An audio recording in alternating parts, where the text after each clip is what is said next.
Oggi avere una relazione di coppia sana e soprattutto durevole nel tempo è molto più difficile rispetto a 50-100 anni fa. I motivi sono diversi. Il primo motivo è sociale, legato all'epoca in cui stiamo vivendo, dove i social media sono al centro praticamente della vita della maggior parte delle persone e dove è sempre più facile trovare opportunità legate ad una relazione. Un altro aspetto da considerare è ovviamente l'impatto che oggi è nettamente inferiore che ha la religione su di noi. 50 anni fa, se ti separavi eri una persona brutta. Oggi se ti separi è quasi una cosa normale e anche il divorzio non ha più il peso che aveva tanti anni fa. Infatti tanti matrimoni non si sono rotti non per via della relazione che era sana, ma a causa di sensi di colpa legati all'aspetto religioso. E poi c'è il terzo punto di cui voglio parlarti in questo video, che sono gli aspetti più psicologici, che ovviamente fanno una differenza enorme nella sostenibilità di un rapporto di coppia. Prima di iniziare voglio fare una premessa.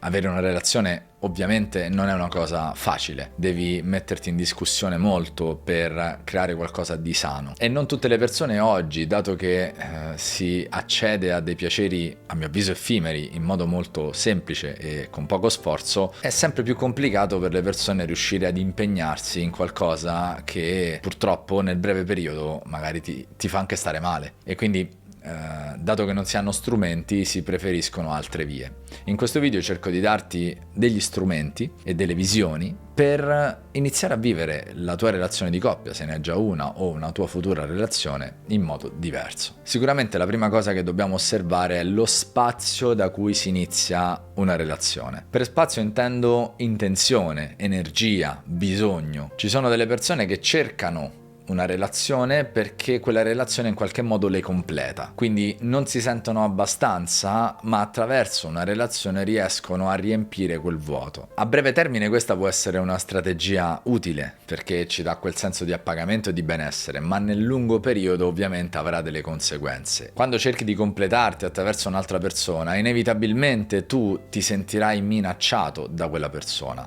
sarai in qualche modo ricattabile e quindi la tua felicità sarà sempre purtroppo legata ad un'altra persona. Ora è ovvio che in una relazione una persona arricchisce la nostra vita e quindi aggiunge tanto, ma ecco, la parola giusta è aggiunge, non riempie. Noi dobbiamo essere bravi attraverso il lavoro che facciamo su noi stessi e attraverso l'autostima che possiamo creare sfidandoci e conquistando la vita che vogliamo vivere, riuscire a riempire noi i nostri vuoti e quindi poter avere una relazione che vada ad aggiungere tanto nella nostra vita. E quindi a questo punto partire in questa relazione non da uno spazio di bisogno dove ti uso per riempire i miei vuoti, ma da uno spazio di contributo dove io posso darti tanto perché ho tanto da dare e quindi quello che tu mi dai in qualche modo aggiunge a quello che io già ho. In questo modo si evita anche quel meccanismo malsano che porta le persone a sfogare poi la propria storia sul proprio partner, perché se tu riempi quel vuoto con un'altra persona, inevitabilmente poi dovrai, dato che non è questo ciò che vuoi, incolpare la stessa persona che stai usando per riempire il tuo vuoto della tua infelicità, perché effettivamente quella non è la vera felicità, ma è un piacere a breve termine che appunto va a riempire un vuoto. Devi ricordarti che tu,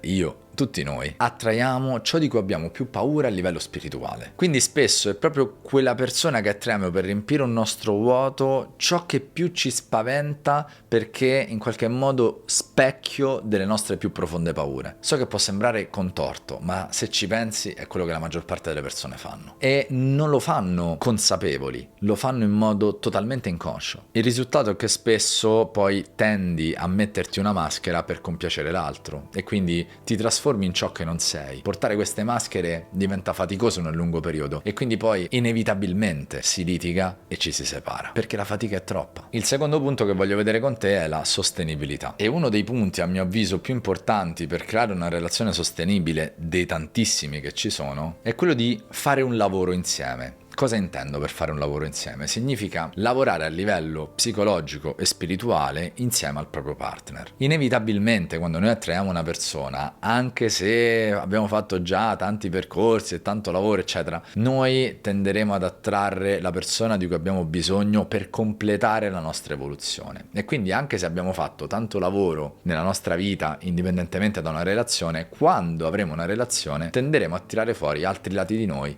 che precedentemente non siamo riusciti a tirare fuori, perché possiamo tirarli fuori solo in relazione ad una persona che può farci da specchio. Quindi una cosa fondamentale per creare una relazione sostenibile è proprio quella di promettersi un lavoro molto profondo che si può fare insieme. E questo ovviamente significa parlarsi, significa ascoltarsi, significa comprendersi. Parlarsi delle proprie paure, parlarsi delle proprie esigenze, dei propri bisogni nascosti. Ascoltarsi, cioè ascoltare davvero l'altra persona, ascoltarla nel profondo, ascoltare le sue paure, ascoltare i suoi bisogni, ascoltare i suoi punti di vista, ascoltare soprattutto le sue buone intenzioni. E poi comprendersi. Comprendere l'altro significa prenderlo significa portare nel proprio bagaglio anche le sue paure, quindi insieme riuscire ad andare oltre quelle paure, perché inevitabilmente se una persona è gelosa con te, tu in qualche modo attivi quella gelosia e quindi anche tu devi migliorare la tua energia per riuscire ad evolvere insieme a quella persona. In una relazione, proprio perché si chiama relazione, non è mai colpa di uno o colpa di un altro, le cose si fanno insieme. Quindi è molto importante capire, ancor prima di iniziare in una relazione, tu dove ti senti, dove ti trovi a livello di percorso di psicologia, di spiritualità. La tua energia maschile, femminile, ci hai lavorato, è in equilibrio e poi sai comunicare, credi in te stesso, ti riesci a fidare degli altri. Questi sono aspetti fondamentali per creare qualcosa di sostenibile. E poi il punto numero 3, ovviamente, che si lega molto al secondo di cui abbiamo appena parlato, è avere un progetto comune. Il progetto comune è una visione di coppia nel lungo periodo. La parolina magica che si deve usare in questi casi è il noi. Costruire un qualcosa che insieme possiamo percorrere, ognuno con la propria individualità, ognuno eventualmente con il proprio lavoro, ognuno con le sue esigenze, ma andando in una direzione comune. Questo ovviamente per farlo è necessario essere allineati in termini di valori. Se tu non conosci i tuoi valori e non conosci i valori della persona con cui sei in relazione, hai un problema, non stai costruendo un progetto, stai andando un po' alla cieca, per sentimentalismi. E ovviamente legati ai valori ci sono i bisogni. Quali sono i tuoi bisogni primari? Come fai a soddisfare i tuoi bisogni e quali sono i bisogni primari del tuo partner e come fai tu a soddisfare i suoi bisogni? Se insieme si costruisce un progetto per soddisfare l'uno i bisogni dell'altro, inevitabilmente questa sarà una relazione sostenibile nel lungo periodo. E poi ultima cosa è avere una visione insieme. Dove stiamo andando? Qual è il nostro obiettivo? Cosa costruiremo negli anni? In che modo vogliamo lasciare il segno? Ripeto, ognuno con la sua individualità, ma costruire anche una visione insieme non farà altro che arricchire la vostra relazione. Abbiamo toccato un sacco di punti, alcuni molto delicati, e proprio per questo ho deciso di parlarne anche in altri video e quindi aspettati altri video dove andiamo un po' più a fondo su alcuni temi che abbiamo trattato. Ci vediamo alla prossima.